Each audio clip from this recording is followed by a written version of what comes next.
Hi, it's Dave Kurlan, CEO of both Kurlan and Associates and Objective Management Group. And today I'm going to show you how some well-known sales methodologies compare with baseline selling. Baseline selling is the combination of sales process and sales methodology that companies find so easy to understand, apply, and implement. It's memorable, it's easy, and it's fun. So first, let me show you the baseline selling process. We're able to map a sales process over the baseball diamond because the baseball diamond and its 4 bases easily correspond to the evolution of a sales opportunity as it moves from suspect to prospect to qualified to scored. First base to second base to third base to home. That's pretty simple. So those become the 4 stages of a sales process. And then within each stage, there are customer-focused milestones that need to be achieved. In its most generic form, those milestones would be a suspect is where we've scheduled a first meeting. At the prospect stage, the opportunity is real, it's valid.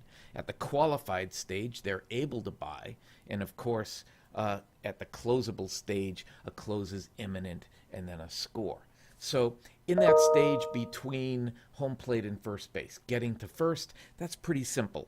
A call, we identify an issue during a conversation, we schedule a meeting, we're at first base, we have a suspect. To get to second base, they must need what we have, they must have compelling reasons to buy what we have, they must have additional compelling reasons to buy it from us. We must develop SOB quality, and I'll show you how to get the full story on SOB quality. For now, let's just assume that it means you're memorable, you have differentiated, they're paying more attention to you than your competition, and you've got a better relationship with them. They trust you, they believe in you, you're credible, and they believe you have expertise. And we've quantified the opportunity so that we've been able to monetize the cost of their problem. And now we have a prospect where it's second base. To get to third base, we must thoroughly qualify the opportunity. So they must be committed to solving their problem, be willing to pay more for it in order to do business with us. We must be with the decision maker, have a timeline for the decision, and know both their decision-making process and decision-making criteria. Additionally, it needs to be a good fit for both us and for the prospective customer. Now we're at third base, it's qualified. Between third base and home is where we do the stuff that you probably spend most of your time doing today. That's where you get to talk about you and the company and the story and your capabilities, your unique value proposition. It's where you get to present a solution, your recommendation. It's where you can propose or quote and eventually close. Okay, so that's the baseline selling process. Now, what's going on in sales today is that once a salesperson schedules a first meeting and they get to first base, they try to take a shortcut, or the prospect invites them to take a shortcut by saying, "So, tell us what you can do for us."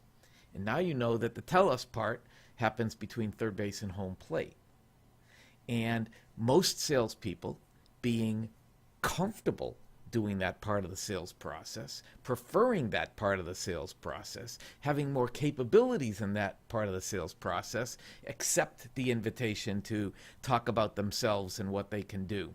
The problem is, in doing that, they skip all this important real estate that takes place between first and second base, where they build a case, and between second and third base, where they qualify the opportunity, so they end up running home with no leverage. So the first step to understanding sales process is to learn and develop an awareness for where in the sales process you might be at any given time. And if you understand where you are, and you understand that you're at third base and you're supposed to be at first base right now, it'll allow you to reverse direction, return to first base, and start running the sales process the way it is meant to be. So let's compare the baseline selling process to another common process, the challenger sale. So we have the same milestones laid out on the baseball diamond, except this time we've highlighted the three pillars of the challenger sale. One, in the middle, where you teach for differentiation. That's accomplished by SOB quality and quantifying. Number two, where you tailor the sale for resonance, and that's in understanding their compelling reasons to buy. And number three, where you take control of the sale, which is accomplished with getting their agreement that they'll pay more to do business with you, which you can do if you've effectively quantified the opportunity. So one of the things that you can see here is that the challenger sale isn't a complete process. It's three pillars built around a mindset of a certain approach by salespeople. Unfortunately, there are three problems with that. At Objective Management Group, we've evaluated and assessed 1 million salespeople. And a salesperson who can sell the challenger way has a sales quotient of 140 or better. Now, sales quotient is an overall score on the Objective Management Group salesperson evaluation.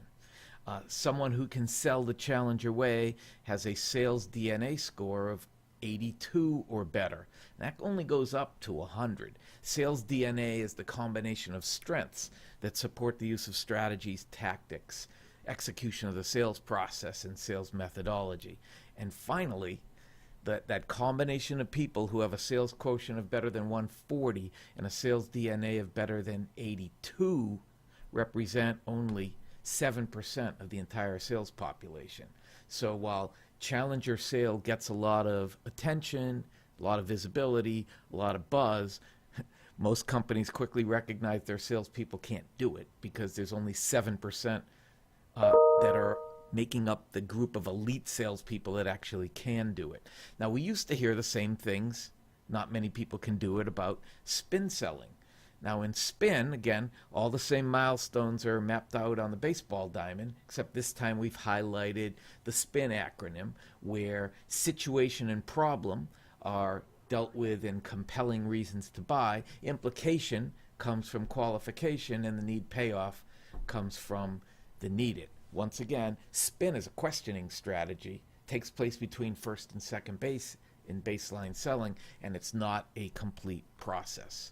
And then we have solution selling, not as popular today as it once was, but still considered one of the standards for a consultative approach. And the four things that happen in solution selling is that we have to understand the problem. Again, we can get beyond the problem with compelling reasons to buy. We need to thoroughly qualify, which happens between second and third base. Then we can provide a solution, and finally we negotiate. Now, the problem with qualifying being the second thing we do in solution selling is that we disqualify a lot of opportunities early in the process when we don't have their compelling reason to buy. So understanding the problem, that's okay, we know what the issues are. But if we don't know why they have those problems and the consequences of those problems and the personal impact of those problems, the compelling reasons to buy, we don't create the urgency to give a prospect a reason to walk us through qualification. So a lot of prospects appear to be disinterested at that stage of the solution selling process. Finally, we'll compare baseline selling to Sandler selling. So in this particular image or visual, I've included a little baby submarine wherever there's a milestone in the baseline sales process that's at least compatible with a step in the Sandler system. So the first little submarine you'll see comes alongside compelling reasons to buy. So Sandler has a step in their submarine called pain. So compelling reason to buy expands upon pain because it not only refers to a potential pain, but also uncovering a potential opportunity. It doesn't become compelling until we know how that pain or opportunity impacts an individual personally, and whether that personal impact or the emotion of that impact creates enough urgency for them to do something. So when there's enough urgency, it's compelling. And the second time the Sandler submarine appears is next to they'll pay more for it. Now, in the Sandler system, they have a pretty straightforward budget step where a question as to whether there is a budget or how much is in the budget is asked. I don't care for either of those questions because they cause more problems than they solve. Every sales process has a step or a milestone about decision makers, so there's a little submarine there. And finally, just about every process has a presentation step. There's a little submarine there, and every sales process has a close, and there's a little submarine there. So there you have it. There's how the Sandler system compares to baseline selling, and you already have the others we've discussed. Hope you found this helpful.